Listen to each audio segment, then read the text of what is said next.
नौजवान, अस्सलाम वालेकुम, जय भीम, जय मीम। मैं आपका अपना बच्चा, आपके बीच का अतीक अहमद खान, आपके बीच कोई तकरीर या कोई जज्बाती तकरीर करके आप लोगों का वोट मांगने नहीं आया हूं।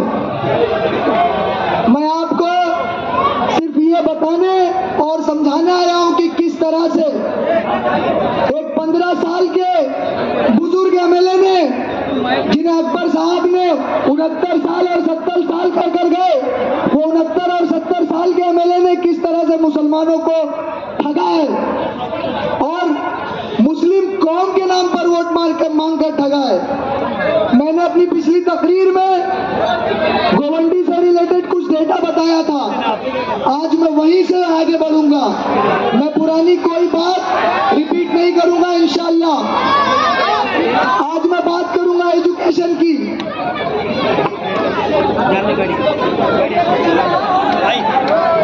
गोवंडी के अंदर जिस तरह से हमारे 15 साल के एमएलए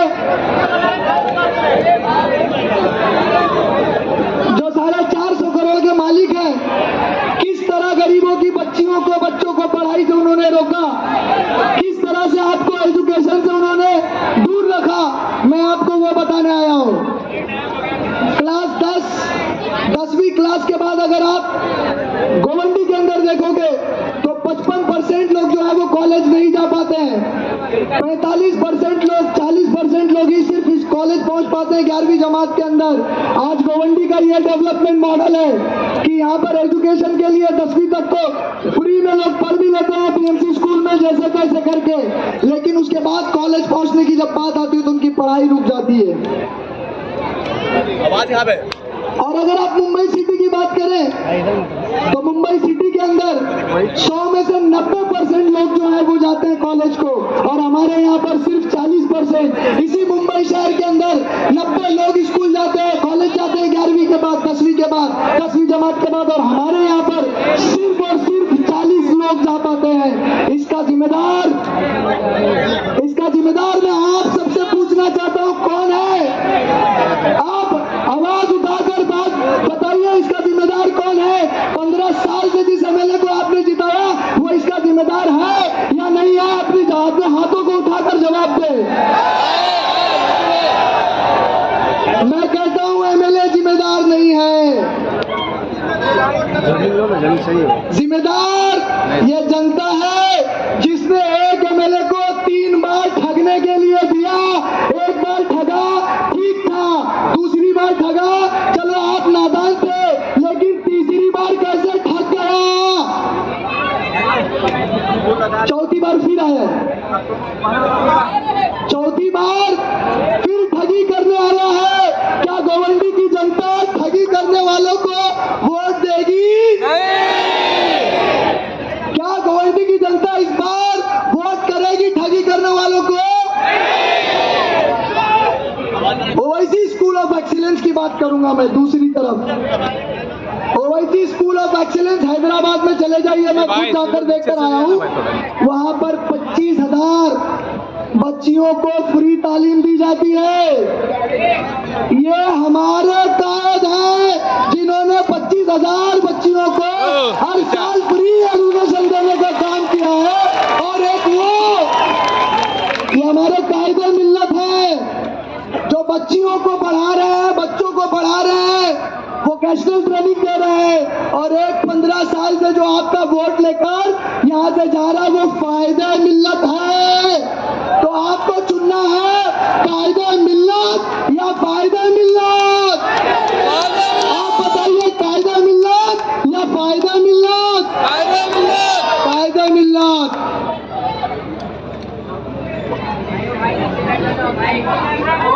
अगर मैं आपके हेल्थ की बात करूं, आपके स्वास्थ्य की मैं बात करूं, तो हेल्थ के नाम पर यही पीछे एक डंपिंग ग्राउंड है।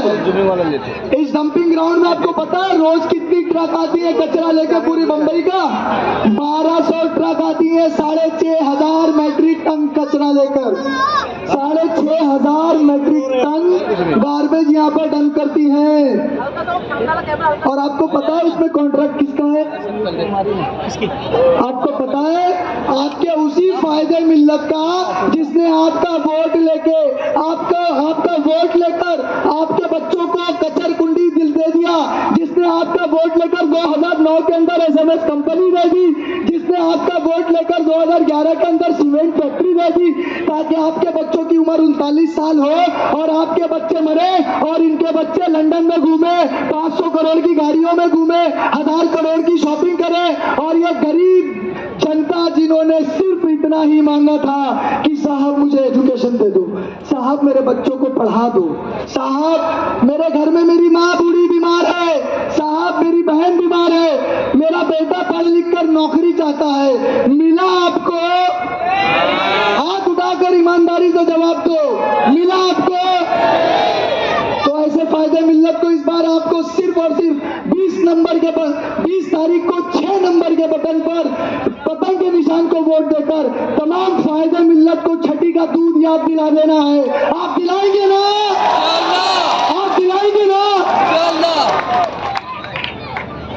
और आगे बढ़िए, हॉस्पिटल के नाम पर मैं आपको एक छोटा सा डेटा और बता देता हूं कि अस्थमा, इस असेंबली के अंदर अस्थमे के जो मरीज हैं, 100 में से 9 लोगों की मौत अस्थमे से होती है। 9.16% लोग गोवंडी के अंदर अस्थमे से मर रहे हैं। और अस्थमा मालूम है आपको, सांस की बीमारी होती है। ये बीमारी सिर्फ ये dumping ground, SMS company, cement factory, धूल दक्कड़ और जगह जगह पर इनके लोग जो कचरा जला रहे हैं करोड़ों कमाने के लिए, वो आपके घरों में अस्थमा पहुंचा के आपके लोगों को कब्रिस्तान पहुंचाने का काम कर रहे हैं। तो क्या आप चाहते हैं कि आपके लोगों को जो कब्रिस्तान पहुंचा रहा है उसे वोट करेंगे? वोट उसे करेंगे जो आपको जिंदगी दे। इंशाअल्लाह एमआईएम जीत कर आएगी। तो मैंने पहले ही वादा कर दिया है कि 4 दिन के अंदर आपके प्राइमरी केयर हॉस्पिटल, 7 माले वाले हॉस्पिटल का एस्टेब्लिशमेंट लेटर लाकर मैं आपके कदमों में डाल दूंगा इंशाअल्लाह।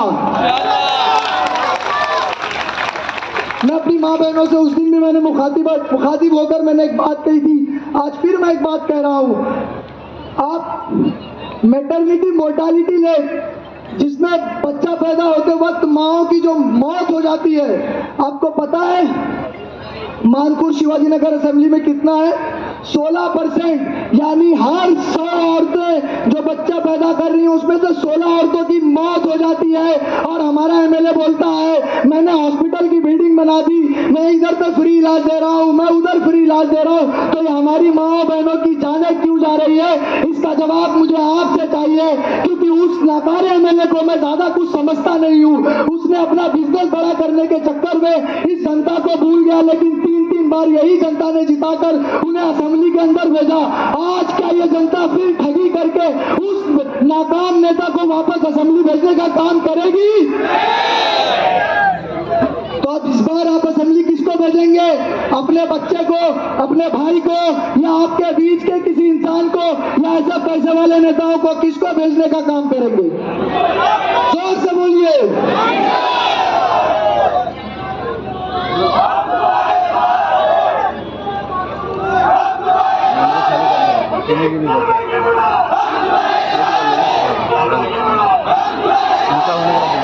मुझे कहा गया था इलेक्शन लड़ने के पहले, मेरा कोई इलेक्शन लड़ना पेशा नहीं। आपने इसके पहले मुझे कभी देखा है किसी पॉलिटिकल स्टेज पर?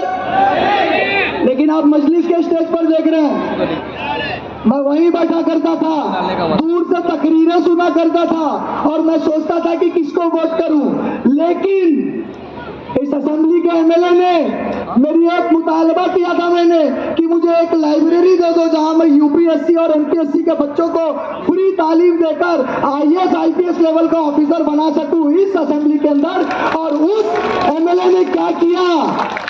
यहाँ पुलिस स्टेशन, पुलिस के लोग मौजूद हैं। पुलिस स्टेशन में लेटर दिया जाता है कि मैं इनके लोगों को डरा डरा कर पैसे मांगता हूँ। अब आप बताइए, डरा डरा कर घर और नशा फरोख्त करने वाले एमएलए को आप वोट देंगे? आप अगर अपने बच्चों को जिंदगी देना चाहते हो, आप अगर अपने बच्चों को एजुकेशन देना चाहते हो तो आप कायद चुनो असद साहब जैसा, आप कायद चुनो अकबरुद्दीन ओवैसी जैसा, जो ओवैसी स्कूल ऑफ एक्सीलेंस चला रहे हैं, जहां 10 स्कूल, जूनियर कॉलेज और अनकरीब डिग्री कॉलेज बनने जा रहा है। और अकबरुद्दीन ओवैसी साहब ने आपसे वादा करके गया है, मुझे ये कहा है कि जमीन देखना शुरू करो, मेरा 11वां स्कूल जो होगा गोवंडी के अंदर होगा, ओवैसी स्कूल ऑफ एक्सीलेंस। तो आपको डिसाइड करना है, आपको ओवैसी स्कूल ऑफ एक्सीलेंस चाहिए या दुबई में नशा बेचने वाला व्यापारी चाहिए।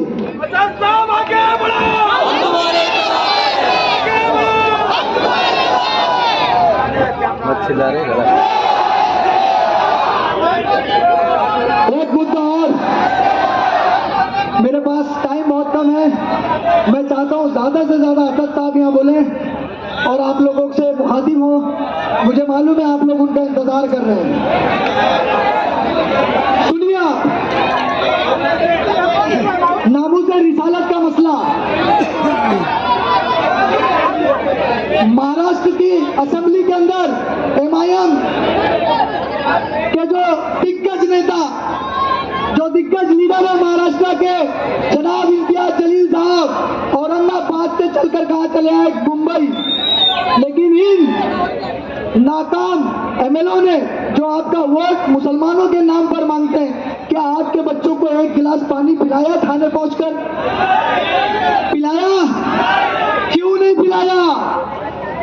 फिर मैं कह रहा हूं, जिनका कायद धोती पहनता हो और उस धोती के अंदर आरएसएस की चड्डी हो, वो आपको कभी नामूज़े रिसालत के लिए पानी नहीं पिला सकता। और मेरे कायद को देखे, मेरे कायद की टोपी को देखे, मेरे कायद की दाढ़ी को देखे, उनके पहनावे को देखे, हर एक चीज में नामूज़े रिसालत की झलक आती है। ये नामूज़े रिसालत के पैरोकार है। अगर आप एमआईएम को जिताकर भेजते हैं तो गोवंडी से नामूज़े रिसालत की जो आवाज उठेगी, गोवंडी से नामूज़े रिसालत के लिए जो बिल विधानसभा में प्रेजेंट किया जाएगा, ये रोजे महशर के दिन गोवंडी के हर लोगों के लिए ये बाइस मग़फ़िरत बन जाएगा।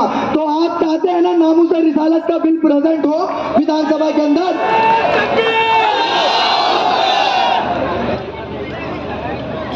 अब आपके सामने एक चीज बार बार कही जा रही है कि अगर आपने एमआईएम को वोट दिया तो आपका वोट बढ़ जाएगा। मैं आपके बीच में ये लिख कर देना चाहता हूं, कोई भी स्टैम्प पेपर लाइए 500 रुपए का, मैं लिख कर दे देता हूं। अगर ये ना हुआ तो मैं गोवंडी में नजर नहीं आऊंगा। आपके पुराने एमएलए ये इलेक्शन हार रहे हैं, समाजवादी पार्टी ये इलेक्शन हार रही है और समाजवादी पार्टी को वोट देना, वोट को जाया करना है। एमआईएम पार्टी जीत रही है। अगर एमआईएम का एक वोट आप बढ़ाकर देते हो तो नामूज़े रिसालत बिल के लिए होगा। वोट देके अच्छा लीडर भी चुने, वोट देके अपने बच्चे को आगे भी बढ़ाए, वोट देकर सवाब भी पाए। वोट देना बहुत जिम्मेदारी का काम है। वोट बड़ी जिम्मेदारी से डाले, सिर्फ उसे डाले जो उसका हकदार हो। और मैं आपको क्या बताऊं, असदुद्दीन ओवैसी साहब जो है आपके हर मसले पर, ट्रिपल तलाक के मसले पर, बिग बैंड के मसले पर, नकाब हिजाब के बैन के मसले पर, आपके वक्त के मसले पर, आपकी अजान के मसले पर, आपके नमाज के मसले पर, हर मसले पर असदुद्दीन ओवैसी नजर आता है। और जो 37 एमएलए आज विधानसभा में है, लोकसभा के अंदर है 37 एमएलए, उन 37 एमएलए को लाकर यहाँ पर घुमाया जा रहा है ताकि आपको फैलाए।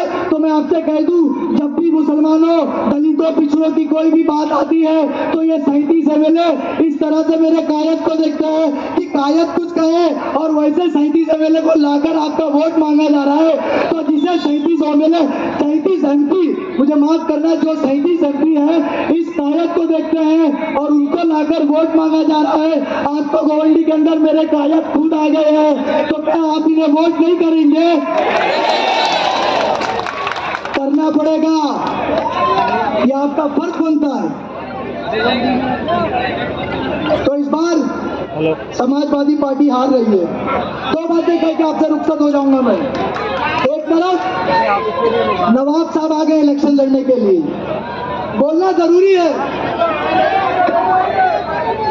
ईडी ने जब पकड़ा जेल चले गए, बीमार हो गए, बीमारी का बहाना लेकर बाहर घूम रहे हैं और इलेक्शन का प्रचार कर रहे हैं और मुसलमानों का वोट बटोरकर ले जाकर मोदी और योगी जो नारे दे रहे हैं बटोगे तो कटोगे, उनके पैरों में डालने का काम कर रहे हैं। तो मुसलमानों, योगी के नारे को मैं आपके बीच में कह रहा हूँ, योगी आदित्यनाथ ने जो नारा दिया वो दरअसल मुसलमानों के लिए दिया, अगर बटोगे तो कटोगे, क्योंकि ट्रेन के अंदर आपकी मॉब लिंचिंग हो रही है, न सड़कों के ऊपर आपके लोगों को मारा जा रहा है, स्टेशनों पर आपका नकाब को छीना जा रहा है। अगर आप आज मुस्तैद नहीं हुए तो कल कटोगे, आज बटोगे तो कल कटोगे।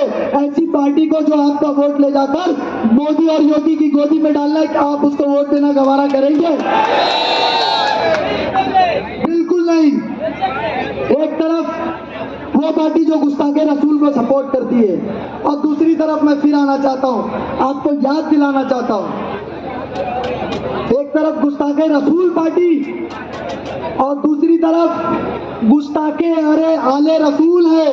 बताइए आप, 2022 में एक आले रसूल के लिए एक रैली निकाली गई थी डंडे झंडे हॉकी के साथ। एक हमारे यहाँ का गब्बर है जो गरीबों को डरा डरा कर खुद को गब्बर कहता है। अगर वो गब्बर है तो माँ की कसम, मैं आपको आपकी भाषा में बोल रहा हूँ, अगर वो गब्बर है तो मैं माँ की कसम खाकर कहता हूँ कि मैं भी शेर बब्बर हूँ ऐसे गब्बरों के लिए।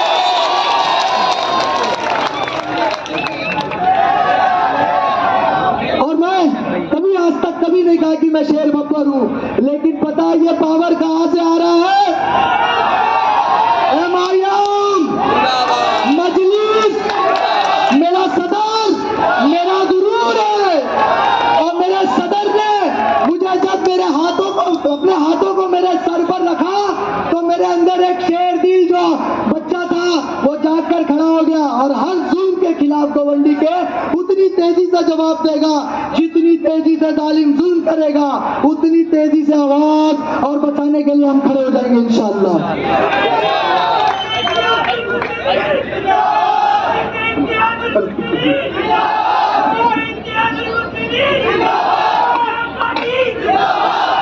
आखिर में 2 मिनट का वक्त लेते हुए मैं आपको सिर्फ एक शेर याद दिलाना चाहता हूं, जिसे कहकर उस शेर को पढ़कर सलमान अजहरी साहब के ऊपर पुलिस ने एक्शन लिया था। मैं ये शेर गोवंडी के कॉन्टेक्स्ट में कह रहा हूं, गोवंडी के कॉन्टेक्स्ट में कह रहा हूं, मानपुर शिवाजी नगर असेंबली के कॉन्टेक्स्ट में कह रहा हूं। कुछ देर की खामोशी है, फिर शेर